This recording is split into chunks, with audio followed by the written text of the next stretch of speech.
Welcome to, which is sadly our last event in this series of lecture and film on the cinema of Satyajit Ray. And I am Ritika Kaushik, one of the curators of this program, along with Vincent Hedeker and Danny Fairfax. And I just want to, before we begin, thank all the people who have made this series possible for us today.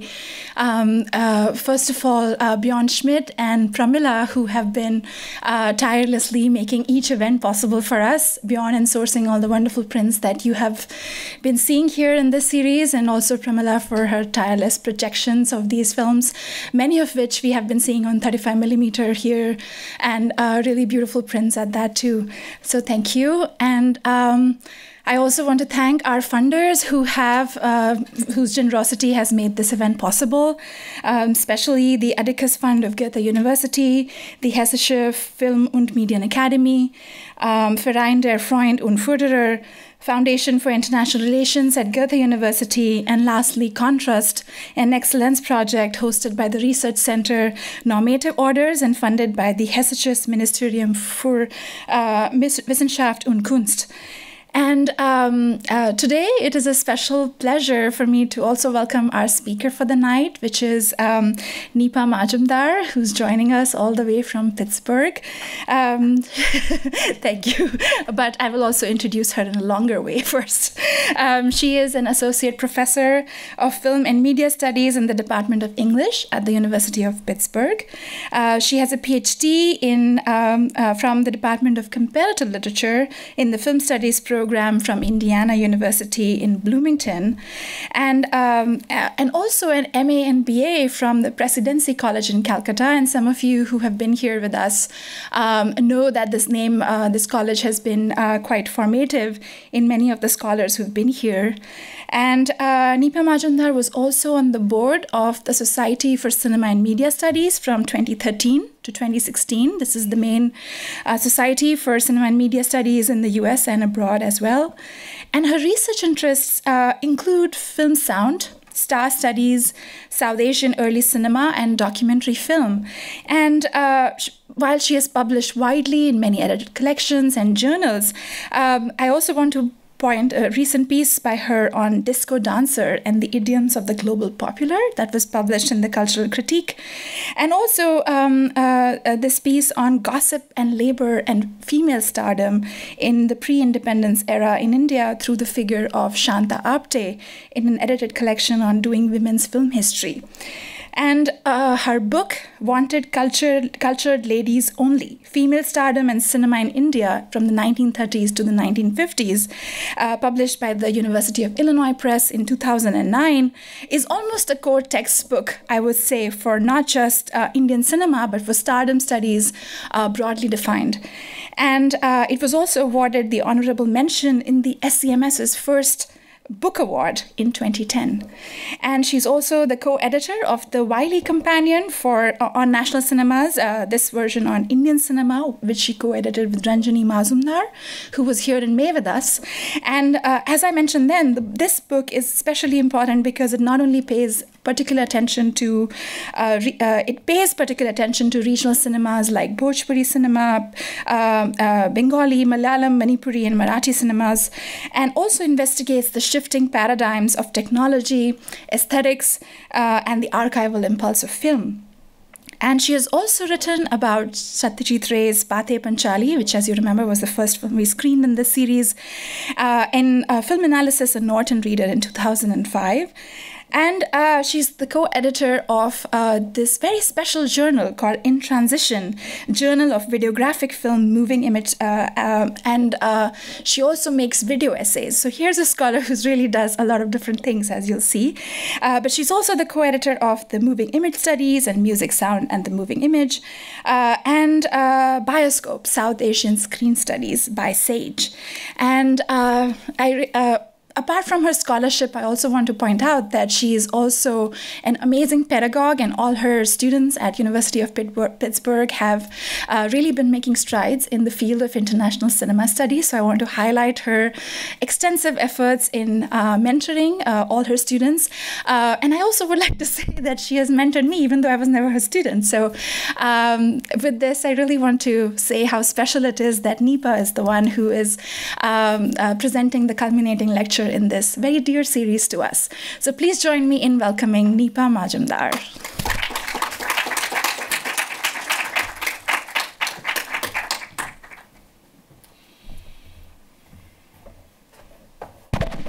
Thank you, Ritika, for that incredibly generous introduction and references to pieces that I had forgotten I had written. I also want to thank Vincenz and Danny and everyone for bringing me here, and especially for setting up this series by asking the speakers to choose the film. So it's not like we were assigned films, we were asked to choose films. And last summer, when I was asked to choose a film, I instantly went back to a memory of a film I had seen only once, and that was when I was 10 years old. And at the time, I thought it was the best film I had ever seen. It was the most perfect film.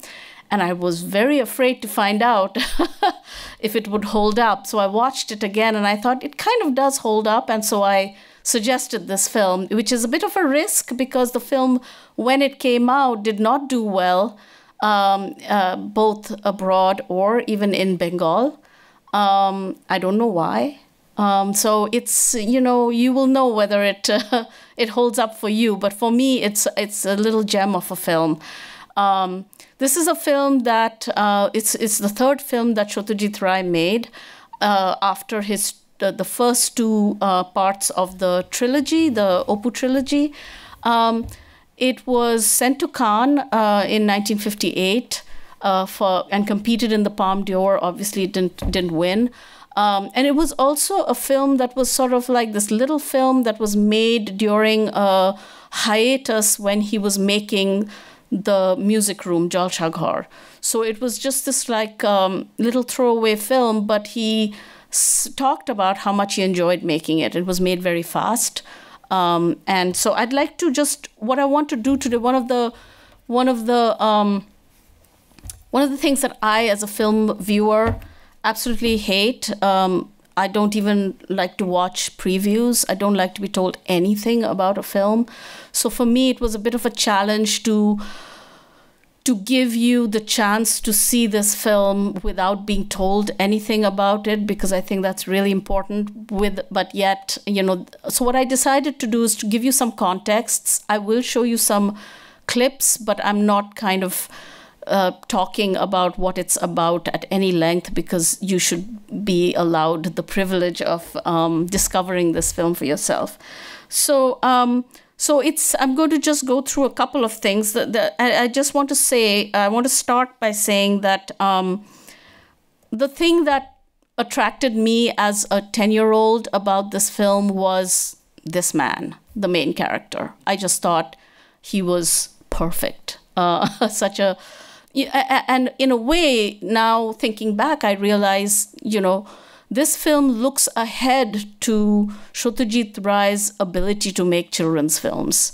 This is not a children's film, but as a child, I loved it. And this face, if you are well versed in his films, you will recognize him as the village grocer / schoolmaster in Pother Pachali, the first film, the one who sits and sells, and he's just like hitting the students and they're all sitting in front of him. This is the same actor.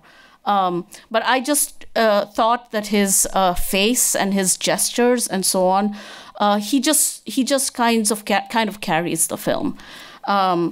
Okay, so what I'm going to do is give you a couple of several contexts to think about this film.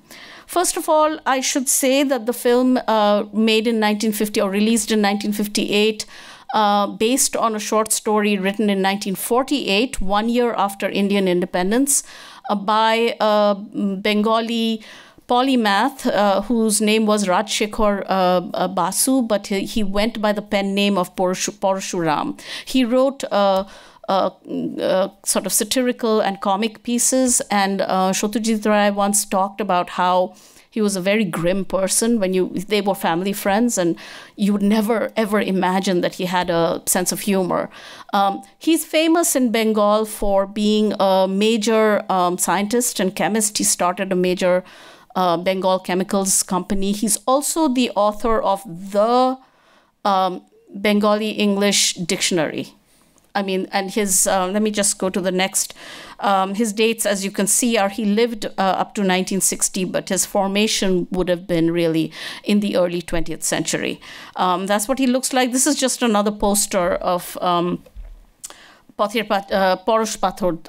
The short story has the same title, Philosopher's Stone. And this is them at the premiere. This is Satyajit Ray with Rajshekhar Bosu at the premiere of PARASH PATHAR. I want to say a few things about PARASH PATHAR, about the short story. And I think there's no getting around my having to tell you that this film features a philosopher's stone. And you should think about it as or the short story as a kind of thought experiment. Look, what happens if one person has unlimited access to gold? What would happen? So the Rajshekhar Bosu short story approaches this as a global economic satire, sort of post-World War II. And I just thought I'd give you a couple of examples of this. So one example, so as the price of gold begins to fall, Parshuram writes, the British government bought gold cheap and cleared their debt to America. America was angry, but did not know what to say. Britain wanted to repay India's sterling balance as well, but the Indian Prime Minister replied, we did not lend you gold, nor did we give you dollars. We supplied commodities at the time of the war. We want commodities in return. So that's the kind of tone of the short story, even though it does focus on this main character whose name is, who goes by Parish, Babu. His first name is Parish, and, you know, Babu is something you just say to somebody out of respect. And Parish Babu is just a kind of lowly Bengali clerk. And it does... The short story does focus on him, but it's really mainly interested in what happens globally and what happens particularly to post-independence India in 1948. What happens to its position when gold begins to plummet? This aspect of this thought experiment does form an element in a montage sequence, a very actually really striking montage sequence towards the end of the film you're going to watch.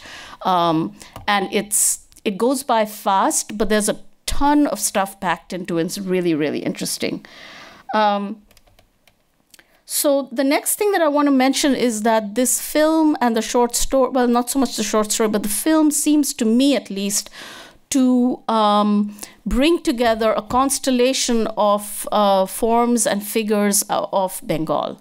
So in addition to the writer of the short story, there's a key sequence in the film that highlights a nonsense rhyme written by Satyajit Ray's own father, who was a very famous writer of children's nonsense rhymes and ran the children's magazine Sandesh, is sort of part of every Bengali child's childhood. One thing I want to mention is that in terms of narrative structure, this film is actually kind of extraordinarily tight in the sense that most details in the film are there for a reason. They're, as we say in film analysis, motivated elements that will have a repetition later on, whether for thematic or for narrative reasons. So I want to show you this rhyme because it matters, and you can just, the translation, it's tough to translate these rhymes, but they've done their best. Okay.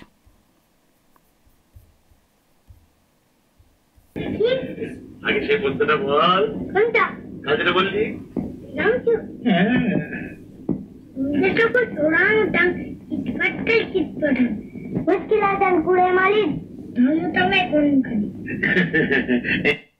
Okay.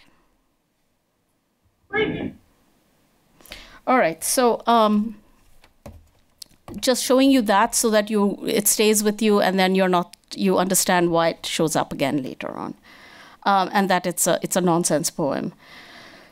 So I'm going to now show you a couple of things, scenes that won't give away anything, so that I can talk about some of the more interesting aspects of this film. One of which is this is Satyajit Ray's first urban film, you could say. It's a picture. It gives you a brief glimpse of Calcutta. One of the very interesting things about this film is that it shows you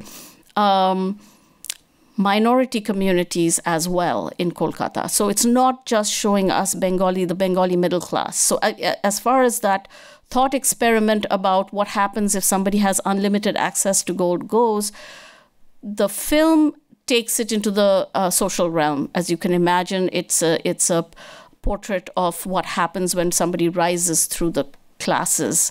It's a picture of both gender and class. Everything in this film is done with a light touch. So anything that I say, even to me, feels overdone in a way, because the film is not overdone in any kind of way. It's a very light touch with everything. So the two minority communities that the film shows that I'd like you to be aware of. First, the main character has a secretary whose name might slip by very fast and you may not notice it. His name is Paritosh Henry Biswas. He's a Christian. And so some dialogue is very cryptic. He's speaking on the phone. You only hear one side of the dialogue. And hopefully knowing this will help you understand his side of the dialogue. There is later on a moment when he introduces himself to a policeman, and the policeman tells him his name, and based on the name you will know that the policeman is also a Bengali Christian. The other community, and I think I'm going to go a little bit ahead to show you, the other community is the trader class of Marwaris in Kolkata. They don't speak Bengali, they speak a different language, Marwari.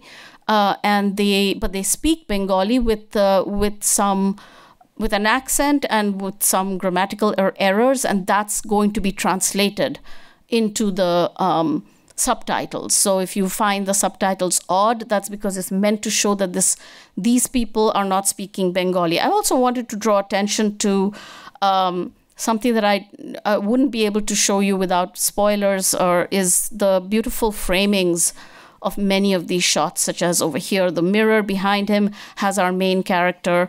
There's a lot of layered kind of framing, both in terms of depth of field and in terms of just horizontally, as in this case.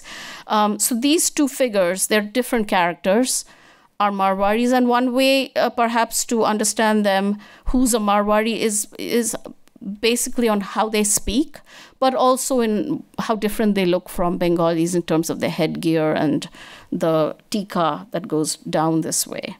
So let me go back and then talk about a couple of things. This is an early scene in the film. I'll show it to you. And then a couple of things that I want to point out here are the whole class issue. So the Bengali clerk is a major figure of the colonial era. The Bengali clerk is a product of British colonialism, and books and reams have been written about the Bengali clerk, who has a kind of lower middle class life, a kind of office-based life, and is not westernized or Western educated in anything but the most basic sense.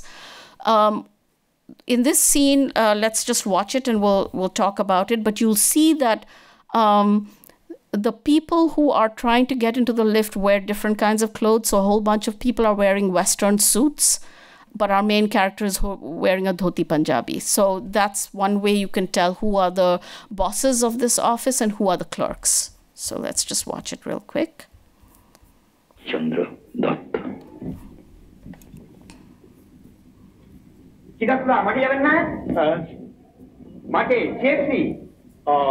আর তো বাঘের খেলা charity match আমাদের charity কি দরকার ঠিক নেই charity যা বলেছি একটা মিনিট 53 বছর বয়সে ছাটায় নোটিশ দেখতে হল তা আপনাদের ইউনিয়ন তো শুনেছি খুব মানে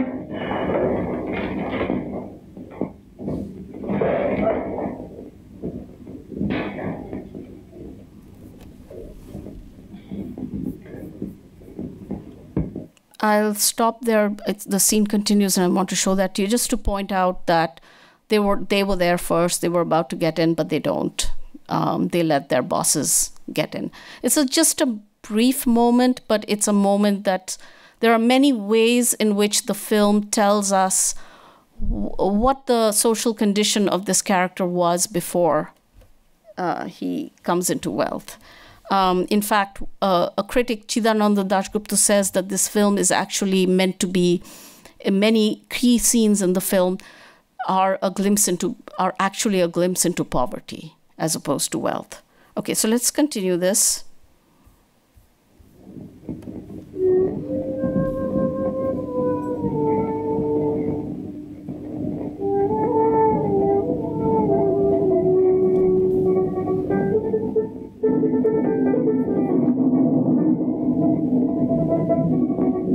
Again, I'm going to pause it just because I want you to notice the sitar. Ravi Shankar again. So Ravi Shankar was the music director of the earlier two films that he had made. And so he's also in this in a very similar kind of style. But the reason for bringing it up is that in this film, Ravi Shankar's sitar work, unlike in the Apu trilogy, is very much more like not a score, but sound design. And I'll show you another example to show how he is actually using the sitar to create sound effects and to create mood and so on. But this moment is very similar to the music he plays in Pather Pachali. But let's continue. You'll get a glimpse of Calcutta of 1958, basically.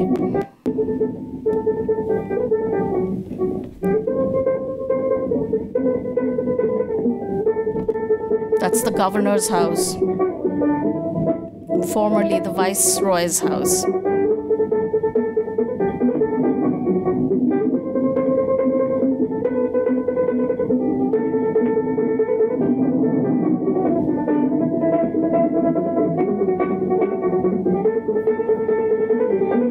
So the Bengali clerk with the umbrella is a stock figure.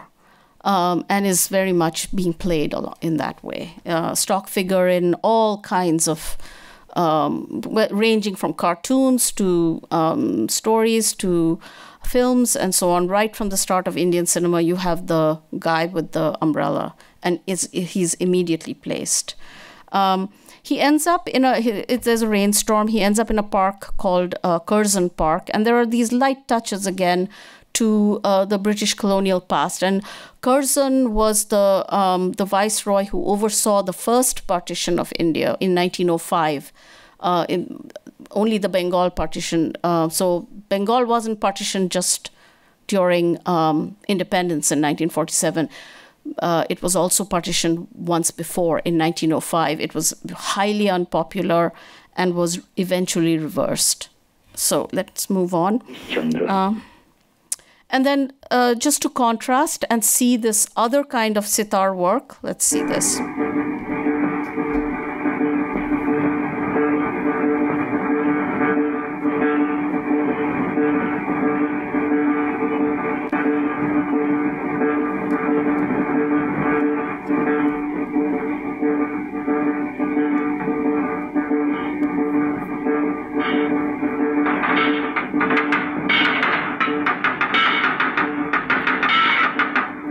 So noise is noise, and this sort of single-toned sitar work is more like a sound design. And I personally was quite struck by the difference between the sound design of the Apu trilogy and Ravi Shankar's role there versus here with the other noises that are important to the narrative.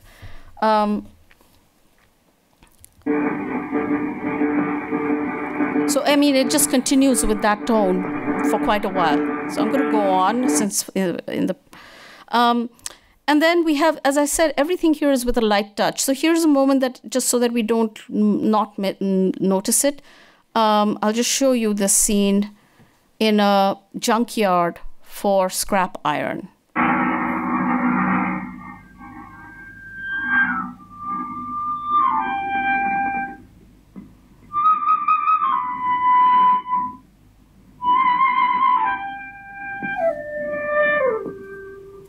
क्या देख रहे हैं बाबू?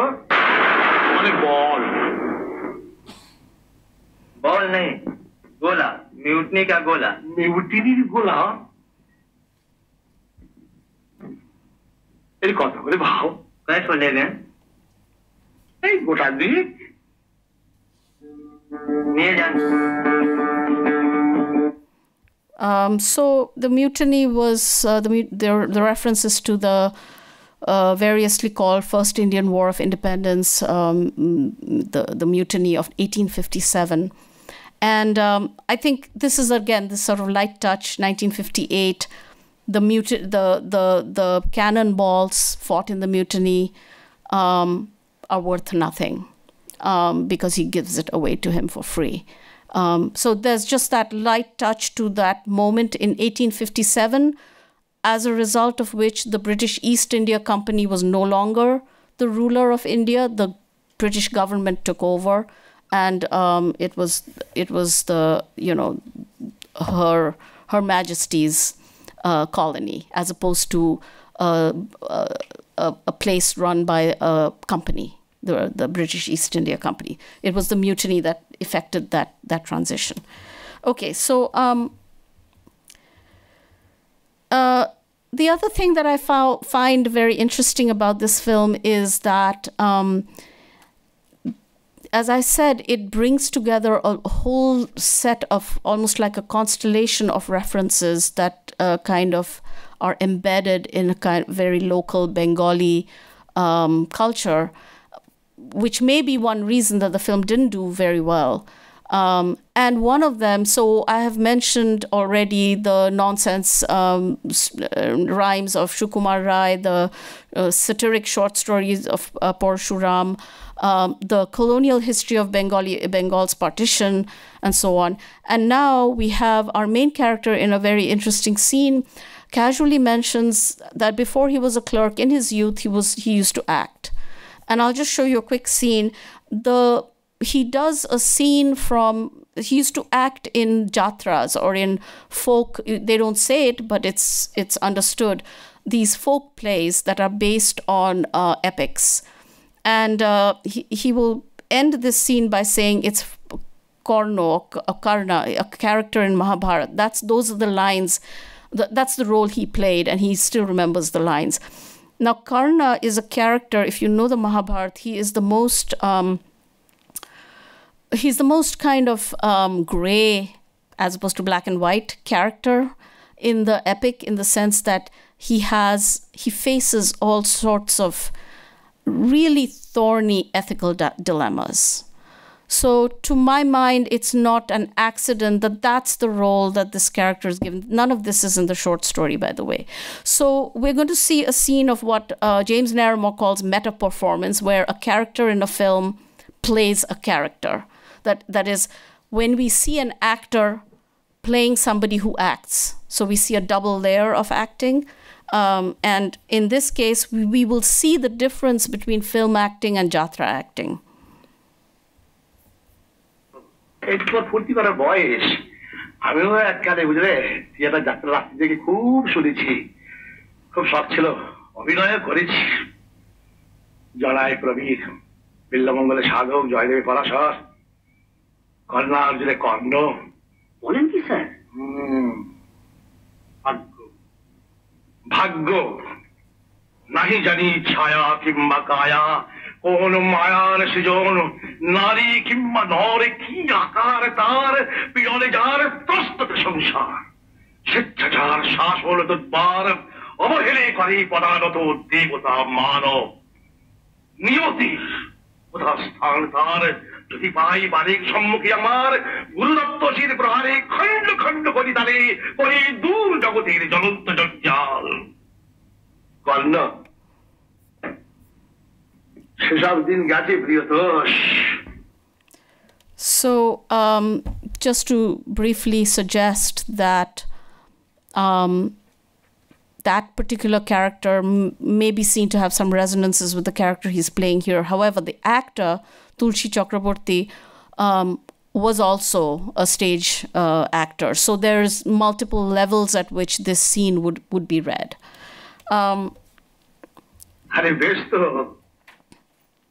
So the final set of things that I want to mention, the most famous scene in this film is the scene of a cocktail party. In fact, the image that the poster had was from that cocktail party. So a cocktail party in this milieu, or especially the milieu of Paresh Babu, would be a completely alien concept for him. And it's only by virtue of his newfound class status that he gets invited to a cocktail party, and he's very excited about it. I want you to just be aware of a certain type of religious music that is also erotic, and that is the Padaboli Kirtan, or Kirtans. There are Kirtans which are sort of Vaishnavite religious songs sung all over India, but in Bengal it's called Padaboli Kirtan, a particular type of Kirtan, basically Krishna worshippers. And these Padaboli Kirtans were always sung in the voice of the paramour of Krishna, Radha. She's singing of her longing for Krishna, but it also can be understood to double up as sort of human, erotic. You hear a kirtan, a Padaboli Kirtan, the first time in the film when his wife is singing it.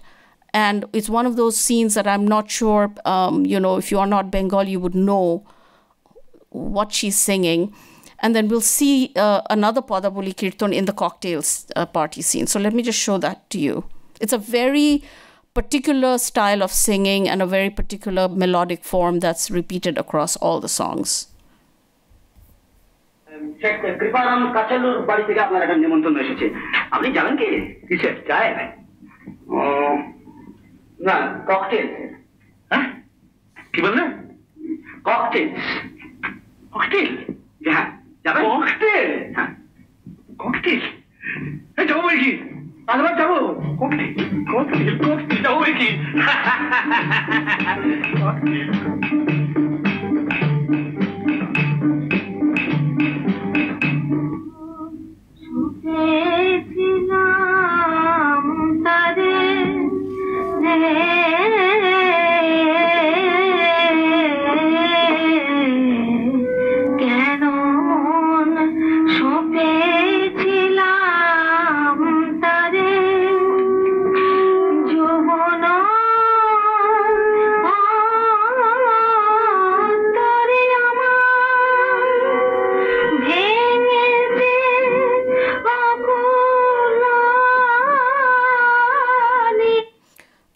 I did want to mention how you see the couple here.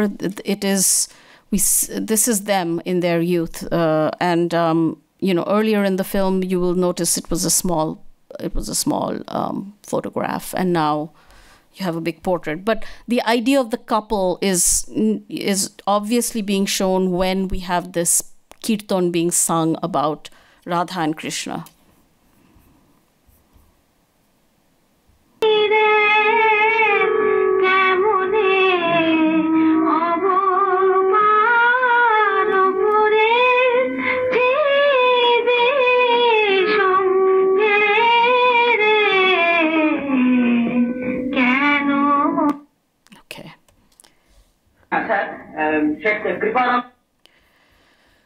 So, as I said, the cocktail party scene is considered like one of the most important scenes in the film. It actually had, this was a scene in which it was a veritable who's who.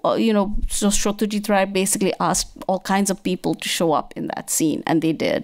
So it's also one of those scenes where people would recognize important and famous people. one of the things that happens there is that some of the guests, but mainly led by our main character, start singing a kirtan. Now, the kind of position of a kirtan, it's sort of complex position, has to be understood. In one sense, you might say, oh, well, they're singing a religious song. That's great. Nobody should have any objections to a person singing a religious song when they're drunk. That's great, you know, that's not lascivious or anything. But when you're talking about a song that's also erotic and has double meanings, even if it's sung in the voice of Radha, then it takes on another kind of color. So it has that very kind of complex meaning. And I don't want to give away too much of the scene, but I want to just show you how you're going to hear the same kind of music again.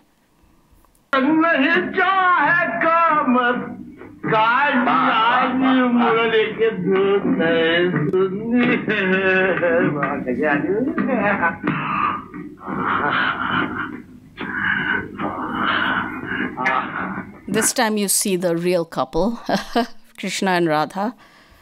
And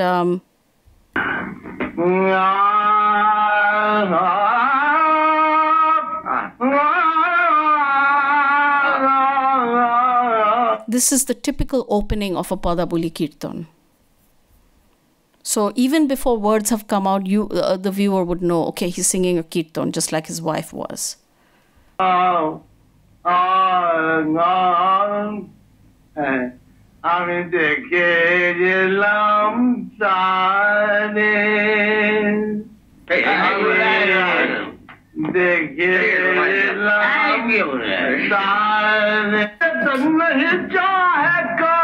Okay, I won't show any more so that you can enjoy it when it comes in its own course, in the course of the film. So I want to just take a little more time just to say one more minor element in the film, and then I'll stop. Has to do with the servant. This is a servant that is there from the start of the film. It's like he's a character who doesn't say anything. You're given to understand that he knows, and you'll know what he knows, unlike anybody else. But what's very interesting is that when they come to wealth, they don't like flood their home with servants. It's the same guy. You have a comic element there where he's running and changing his uniform every time. He's changing his role from a security guard to sort of the equivalent of a butler to a cook and so on. So there's some comedy being done there. But it's also a way to show that even if they have come to wealth, they are not ostentatiously displaying it. And one way for you to perhaps understand that is for you to contrast the home you see that our main character is going to live in when he comes into wealth and the cocktail party home, which is the home of a Marwari trader. He's the one who has invited them. And you can see the wealth there is of a different level. So I hope you enjoy it as much as I did when I was 10 years old. And then I don't know if there's time, but maybe afterwards we can talk a little bit about it.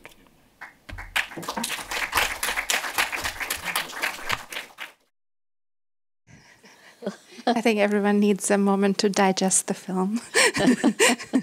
But Neepa, thanks so much for so wonderfully setting the film for us, because I think especially the nonsense poem and the lived scene and so many other details I think we would have missed if you hadn't pointed out them to us so beautifully. So thank you. We'll take some questions now, but as people formulate questions they have, maybe I'll start us off by, I'm so curious to know, and you mentioned earlier that there was some talk about the special effects in the film and how they were done, and people even compared it to silent cinema. I'm just so curious to know more about that and how they were achieved. And yeah, I don't know how they were achieved, but they're basically the only place where we see it is that transformation of objects. And it's sort of like, if you know early cinema, the way Méliès did the transformation of a wagon into a hearse or something like that. But it's done extremely smoothly in this film, and many, many times. And it's something very simple, but it did raise questions at the time that people were kind of astonished by that. Yeah. especially in the first time when it's done with the Yes. and it's done while movement. Yes. So it's very interesting. Yeah. And also like makes it so effective as this kind of supernatural film, but with very simple effects, right? Like Yes. the effect, the kind of, let's say the process is very simple, but the consequences are massive, right? Yes, That seems to be the Yes. and global, and then suddenly stock market is crashing at Yes. the end, and it's like really. I missed the line when he says something like, cause and effect. You never know when something happens somewhere, and the effects are felt. Actually, in Calcutta. that line he says when there's an explosion in Kamchatka, I think, then there's chaos in Calcutta. Actually, it's a couplet of another set of nonsense poem lines from Shukumar Rai. Of course, that Yeah. makes sense. Yeah. And one scene that really stood out to me, and the taxi scene, of course, you Yes. know, and how it's used as a transition into a time forward. Yes. And I was thinking it was such a leap that he doesn't. So once he gets the stone and he knows that it works, and he's gathering these cannonballs, and that's when he falls asleep. And it takes us into the dream space, and so we see him being revered. So more than his image of wealth, it seems like it's status. It's about status. Yes. Yeah. So the whole film's like an allegory in that sense for these kinds of class structures and status. Yes. Some can change, but most don't. Most don't, right. There's no path forward, upward. And so the two things he dreams of as he's taking the taxi ride is becoming a statue, is one of them. Literally. And the other is as he's passing the governor's house, that's the first fantasy, is that he's, saluting the troops as the governor himself. So, and then we have he gets the cannonball. And one thing that I love about this film now, not when I was little, but I love the pacing and the speed with which, for example, the trader is mad when he discovers his leg has been pulled, cut, and you have the newspapers immediately. So similarly, he gets the cannonball. The guy says, take as many as you want. He's in the taxi, and then he's in his mansion. So it's a very economically paced, no time is wasted. Another moment like that is when he's sitting in the rain and the stone comes down. We don't see him pick up the stone or anything. It's a cut, and he's walking home, and he gives the boy the stone. So I just find that kind of a pacing, for me, it explains to me why this film would have appealed to a 10-year-old. It wouldn't have otherwise. It would have been boring. Yeah. And one of the things about that economical use is also sound. Yes. And yes. I was so struck by, it seems very common, like he does it in so many of his films, but I was thinking of a comparison with Mahapurush. We haven't seen that film here, but The Holy Man, and yes. Where Ray actually devised, a little game that they play that kind of convinces people that this person has holy powers or something. But what is more effective in making that convincing is the sound and the music and the way it kind of peaks at certain moments and slows down. And in this film too, I just wanted to hear your reading of the music and the sound, because you mentioned that scene with the construction also. Yeah. Rhythm seems to be It's just that films from that time period, it's hard to find films that use that integrate music into sound effects. Usually they're separate. The sound effects tend to be very minimal and very separated. Whereas in this film, I was really struck by the way in which the flute, the sitar, drumming, all kinds of drumming, and then just noises are integrated into a kind of noise orchestra type of thing in various moments of the film. Of course, there's the very specific sound that is attached to the stone itself and that we hear throughout the film. Every time something happens with the stone. But the reason that I was so interested in the sound in this film is because I was not expecting to see or hear Ravi Shankar in this sort of a, where he's not like separated out as, of course, Ravi Shankar wasn't Ravi Shankar then, he wasn't famous yet. But he was famous he was not globally famous yet. But nonetheless, people most films did not, I'm talking about India here, most films did not integrate noise. And I'm very interested in the spectrum that defines noise and music, because they are a spectrum. So, and it's hard to find films at that time period that are doing that kind of thing. So that's why I found this quite interesting, yeah.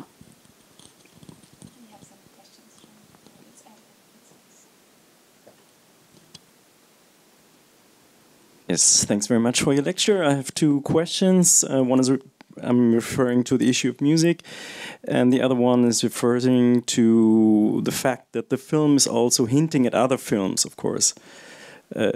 In particular, from my point of view, Citizen Kane. There are parallels, yes. right? Yeah. I mean, they're both childless. Yes. They're not fathers. Okay. Yeah. But unlike maybe Citizen Kane, there is a happy end here. Yes. And I mean, you have all the dealings with metamorphosis and a worldview of, it's gonna. So in a way, I think it's a child's.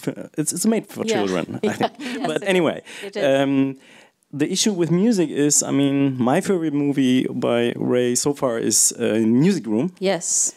And there's something else happening in Music Room with the music. Yes. You die for the music. Yeah. It's not a union. The people in Music Room he invites to listen to the music or watch the dancer, that's something completely different. Really different. And here we have the story, like in most other Ray's films, music, it's a union. Yeah. And I would say, I've said that last time with the last lecture, this is a problem, I think. I don't would say ideology at the purest. Right. Right.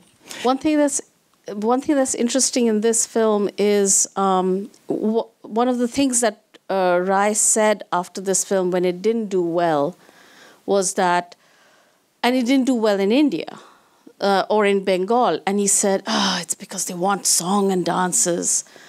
I'm going to give them a ton of music for the next film, which was The Music Room. But, despite having no music, it has, as I just mentioned, in its score or its sound design, it has this type of music, but it also has the songs and the types of a very different type of very local music compared to, the Music Room has a different kind of very local music as well. But in this film, it's done by amateurs, or at least we're meant to understand that. They're pretty good amateurs, I must say. The wife, all the various men at the cocktail party who are singing. And by the way, when he first starts singing, he's not singing, I forgot to sort of set that part up. He's not singing, I mentioned that kirtans are sung all over India, and he starts by singing a more sort of North Indian style kirtan, then he gets into the Bengali style. But yeah, these are all very folk forms of music and done as part of everyday life, and that was not popular with the audiences. Yeah.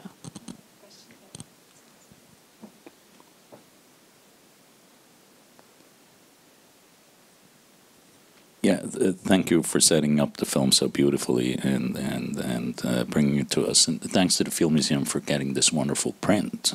It was and subtitles. These subtitles were not the ones I had. And they're much better. Yeah, they're pretty amazing. So the film and what you had to say made me think of a discussion we had last week of the sort of the dueling takes on Ray by Geeta Kapoor and Ashish Nandi, where Geeta Kapoor stresses the modernism in Ray, of which there's plenty here. Oh yes, that's the whole what you so beautifully detailed in your analysis of the sound elements which become music. You could easily compare this film to contemporary modern classic abstract music and find parallels Even there. something like having a character walk across the street and having the view obstructed by buses passing by. Yeah. I don't see that in Indian cinema. It's incredibly precise, and there's a rhythm and a musical element to it. But at the same time, the economy of the narration also reminded me of the Feluda stories. Yes. Which, definitely. There's not a detail too much, and yes. He's so focused on the young reader and organizes the story in such an economic way. And Ashish Nandi's position, of course, is to say that Ray is at his most political when he's at his most playful. Yes. And this is another brilliant example of that. Yeah, exactly. So I was going his to ask politics. I'm sure over the course of the year you have all discussed how Ray was sort of sidelined, perhaps as not being political enough, compared to the triumvirate of Bengali filmmakers. The other two were more political, and he was considered not political. And he was also considered not an experimenter, but just sort of a realist, as kind of boring realist. But actually, it's far more complex than that. And his politics is there in these light touches, like I said, with the. I know you watched Goopy Guy, and I don't know how many of you were here last week, but we were talking about the Ghost King's dance sequence, the visuals there. It's incredibly complex, the political references there, with the costumes of the ghosts. You're going all the way back again to the mutiny. So the mutiny is a thing across these films, for sure. And it's absolutely, it looks ahead to his children's films, and it has that kind of very light element that's, some people describe it as a satire, but I don't see it as so much as a satire, as just a light comedy. Yeah. One quick follow-up point. I mean, you stressed the fact that the secretary is marked as Christian.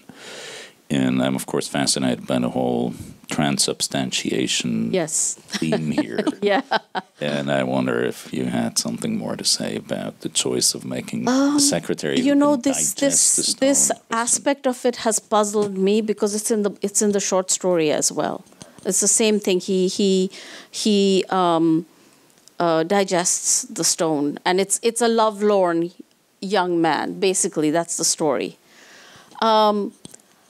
I wonder if the whole lovelorn narrative, if the original author and the films seem to suggest that, well, a middle-class Bengali guy, Hindu Bengali guy, isn't going to be going to the cinema with a girlfriend every evening. A Christian guy might. I don't know if that's what it is, but it's a very rare example of a Christian character. Certainly in Ray, but in Bengali cinema, or when you have a Christian character in an Indian film, they're really marked for a reason. This guy is not marked, other than by his name, and than that moment when the policeman is like, Percival, that's my name. So this is just a moment of quick recognition. And you may have noticed at the very beginning of the film, there was a little disclaimer about not insulting any community. I would say that the Marwari community is absolutely being stereotyped, for sure. Christian community, maybe not. So I don't know about transubstantiation, because I don't know, I get the sense that he's not Catholic. Yeah. One last follow-up. Yeah. But this is just pure speculation, probably leads nowhere. But there's a connection between the Brahmo Samaj and Christianity. Yes, absolutely. Sort of shifts in and out of an alignment with Christianity, and that's just what it made me think of. That in the story. I mean, in the film, Ray's family was Brahmo, yes, and so having that kind of character. What I see this milieu as more than anything else, and by the way, there's a fantastic Penguin Classics translation of Parshuram's stories, of which this is one of them. great translation. And I got reading them in English to see how well they translate very well. But the image that comes through from the 30s to the 50s is of a very, very cosmopolitan Calcutta. And that's what I see in this film. It's a very cosmopolitan set of, while being extremely local, it's also very, very cosmopolitan, in terms of the global references and also religion and, the mutiny, just the range of references.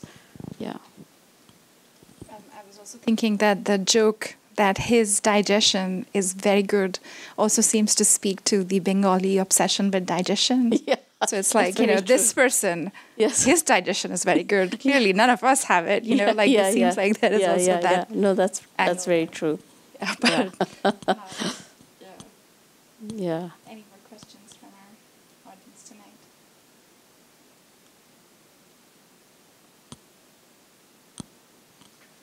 Oh, okay. Just a quick one, because you didn't mention it in the beginning, and we do have to admit, he became rich by cheating a child. Yes, absolutely. And you hinted at it a bit in the lecture. Yeah, the child, for me, in that sense, stands for India. Right? And he acts like the English colonizers. Ah, I see. Because India supports England with you said with commodities as opposed nature, to so to speak. No, that's a very interesting way of thinking about it, especially because, in terms of colonization, there was this unequal exchange of, let me give you some shells and if you've seen Nanook of the North, there's a scene in it. This is a 1920 film, is it? 1920 film. It was actually commissioned by the Canadian fur companies, but I know I'm digressing. But anyway, in that film, there's a trader who gives the Inuit shells for a huge number of furs. It's just insane, the level, the degree of exploitation there. It doesn't come across as that because the film is completely unaware.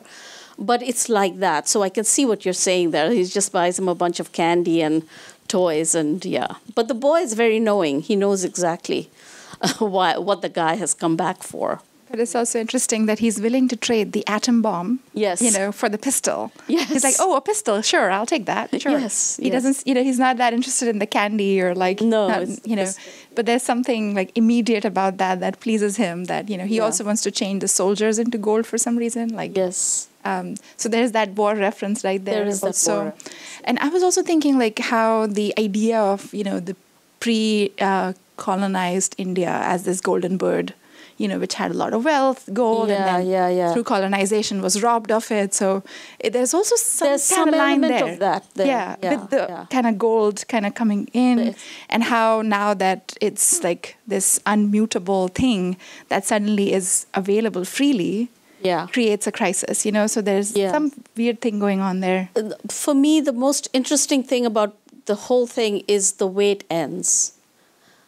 That somebody digests it, and therefore that's the end of all the gold. That the consequence of that is that the gold turns back. So it is not anything stable ultimately. I just think that's really interesting. Yeah. And also the wealth is like not something that is stable either, right? Yeah. So it's like the value of traded gold, doesn't. I showed this film to a friend because I wanted to find out what does the film look like to somebody who doesn't know anything about any of this, and I didn't give them an introduction. And the friend was sure that the taxi scene was setting it up to the whole film to be a dream. I thought that too. And was very happy that it wasn't a dream and that a different resolution was found, because there are so many films that use that cop-out that, that's how we explain it. But no, the stone gets digested, and so things achieve a new equilibrium. You had a question, yeah. But it seemed that in the beginning, Henry doesn't trust doesn't have full trust in himself that he is able to digest. He says he's using it in place of cyanide. Yes. It seems he wants to kill himself. Yes. And then he is surprised by himself that he is actually able to digest it. And that looks like he's only to do that because he's Christian, because transubstantiation, it means that, like, the riddle is, I'm not Catholic, so what happens in church after you eat the body of Christ, you absorb some. So Christians might have a stronger digestion than non-Christians. In Hinduism, there's the concept of prasad, but I think it's something different. I think it's food which has been offered to God, and then it comes back, and then you can eat it. But it's not the same what's happening in the Catholic Church. I think it's happening also in the Protestant Church. Yeah. But maybe when the policeman is like, Percival, that's my name. So this is just a moment of quick recognition. And you may have noticed at the very beginning of the film, there was a little disclaimer about not insulting any community. I would say that the Marwari community is absolutely being stereotyped, for sure. Christian community, maybe not. So I don't know about transubstantiation, because I don't know, I get the sense that he's not Catholic. Yeah. One last follow-up. Yeah, yeah. But this just pure speculation, probably leads nowhere. But there's a connection between the Brahmo Samaj and Christianity. And yes, absolutely. Sort of shifts in and out of an alignment with Christianity, and that's just what it made me think of. That in the story. I mean, in the film, Ray's family was Brahmo, yes, and so having having that kind of character. What I see this milieu as more than anything else, and by the way, there's a fantastic Penguin Classics translation of Parshuram's stories, of which this is one of them. Great translation.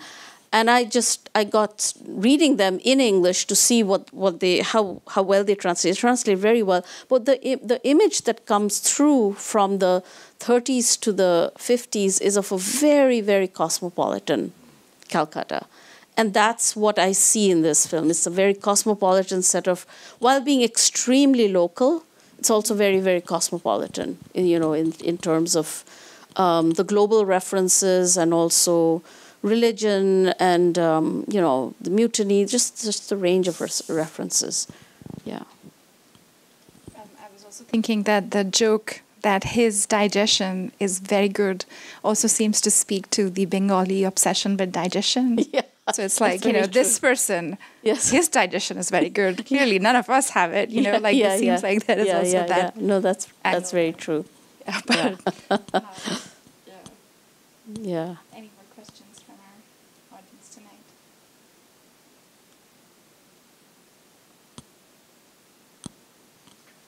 Oh, okay.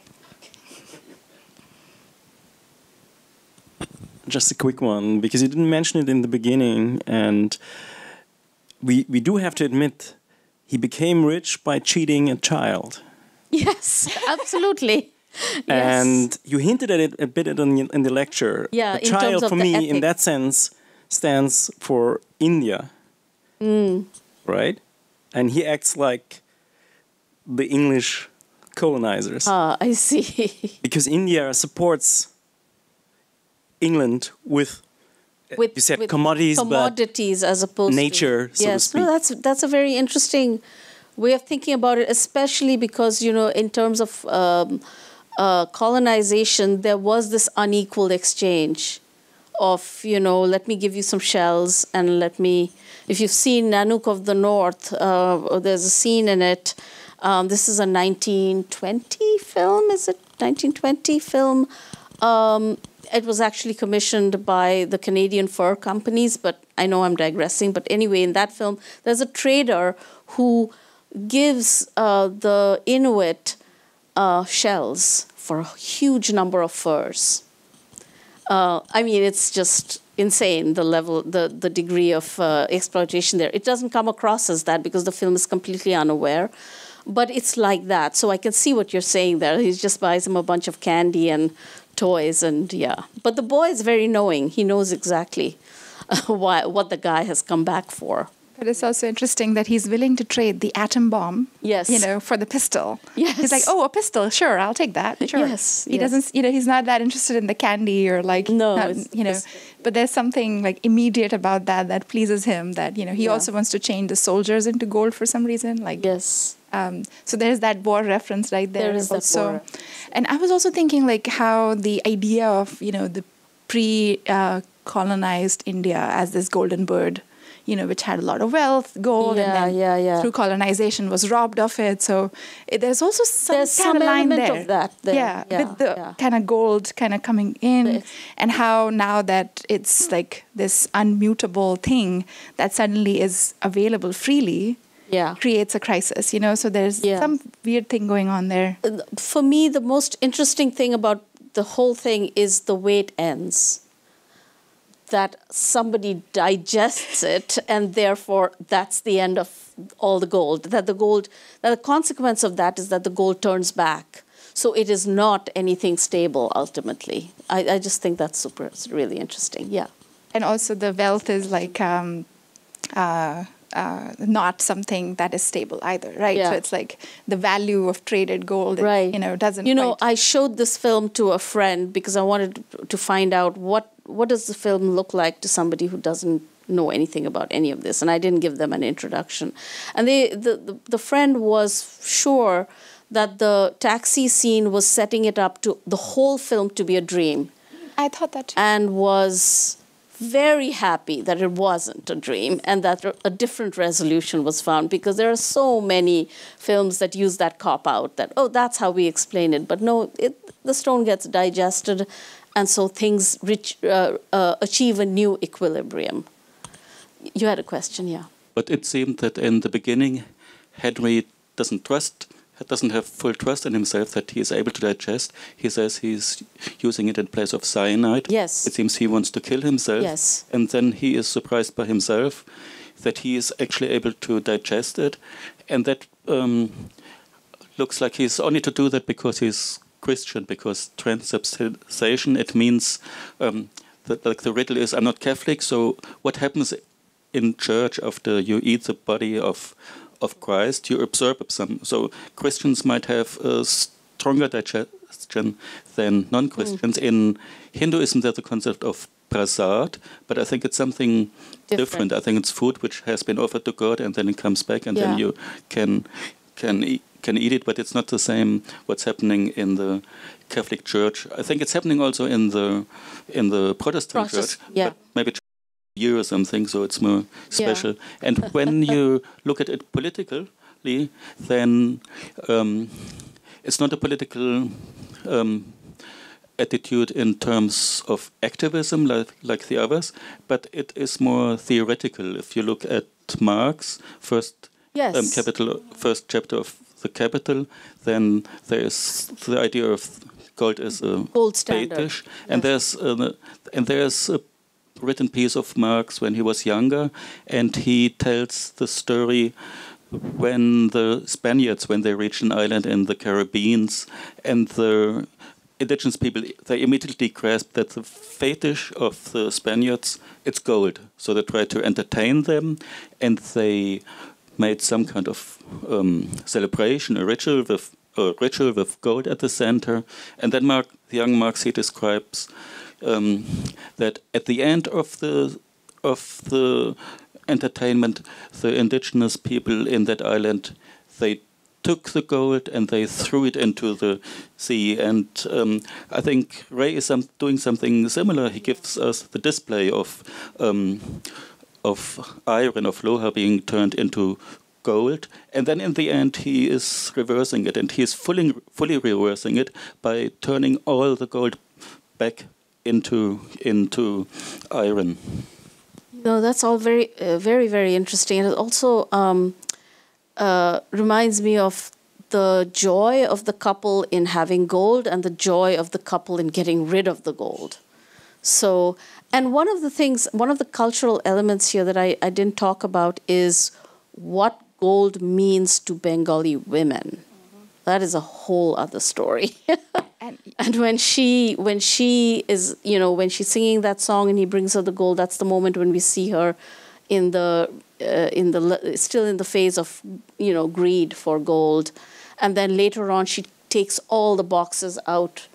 I mean, just a huge amount of boxes, and then, you know, doesn't want them anymore. I will say that in the short story that there is an explanation for why he digests it. And in the short story, the woman that he loves is mad at him because the father is, because they haven't told him. They think he hasn't told them about what he knows, but they're greedy and they get him. The father says, yeah, you can marry my daughter, and he's married to her. And then he gets married to her because the man is so rich and he has no children. So basically, the woman's father is greedy. So when they find out, they want to separate them. But the author says his constitution became more robust, and he was able to digest it because he regained confidence in himself after the woman accepted him in marriage, or something like that. It was very strange, but it was an actual explanation was offered in the story. But I think this is more interesting. Since you mentioned the women's relationship with gold in South Asia, because we screened Manihara, yes, and you know where the woman is like, you know, obsessed with gold and jewelry, and that leads to several kinds of consequences, right? And then also has a supernatural element there. Yeah. I think one of the things people were also struck with is like how different that relationship to gold, because there's also a class element there, that she's not born rich, you know, she's like someone who, there's an aspirational thing, and then that turns into an obsession. Yeah. But here, what is so striking is the couple's relationship, and I don't think people have talked about that in relation to raise attention to, if we see it in that kind of relation with the couples across the films. Korebaire. Yeah. And also, I mean, all the Charulata. And here it's like very lively and joyous, even like in the kind of relationship. Yes. There isn't that kind of discord that gets fixed with money. Like that's not the issue between them at all. So I thought that was also very interesting. That's right. That in this film also we see that kind of conjugal relationship. The bed is a happy space, you know, where they're just sitting and chatting. Very different from what's happening in Manihara, where it's like nobody ever sits on it, you know, and it's like really kind of barren. More questions from... Okay, and Michael, and then maybe at the back. You mentioned this term meta performability, and who was the It's James Naremore, Naremore. He's written a book called Acting in the Cinema, and he has a whole chapter on meta performance. So it's very, very interesting. He writes about Hollywood and about actors who play roles in which they are actors. So this double acting,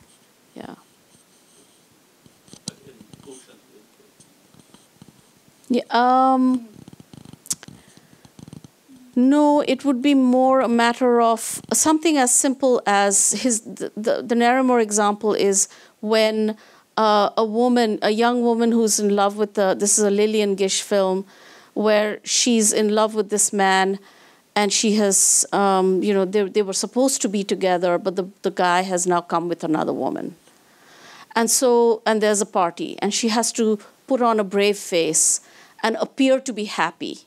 So she's not even actually like performing in a role on stage, but she has to act in a way that tells the rest of the characters that she's happy, but it tells us, the audience, that she's not happy.